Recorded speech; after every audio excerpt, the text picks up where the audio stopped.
கிடச்சிடுச்சு. 1.5 மாதமாக ட்ரை பண்ணினேன் இந்த ஃபிஷ்ஷிங் ராடை வச்சு. எந்த மீனுமே மாட்டலை. 2 மீன் மாட்டி அதை விட்டுட்டேன். அதுக்கப்புறம் வீராணை ஏரிக்கு போய் மீன் பிடிக்க போனேன். அங்கேயுமே எதுவும் மாட்டலை. பிரதீப்புக்கு மட்டும் மாட்டிச்சு. ஸோ இன்றைக்கி ஈவினிங் 6 மணி போல் ரொம்ப போர் அடிச்சது. ஏன்னா டே ஃபுல்லாக கொஞ்சம் தூங்கிட்டு இருந்தேன் வயிறு சரியில்லாமல்.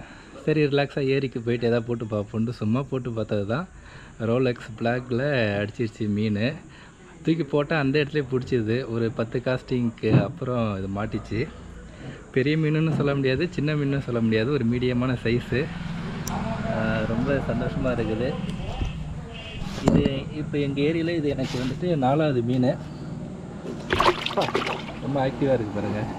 எங்கள் ஏரியில் பிடிச்ச மீனை பார்க்கல ரொம்ப ஹாப்பியாக இருக்குது. எங்கே வெளில போய் பிடிச்சாலும் இந்த அளவுக்கு எனக்கு சந்தோஷம் வரல. இதெல்லாம் நம்ம ஏரியில் இவ்வளோ பெரிய மீன் பிடிச்சிருக்கோம் அப்படின்னு நினைக்கிறதுல ரொம்பவே சந்தோஷமாக இருக்குது.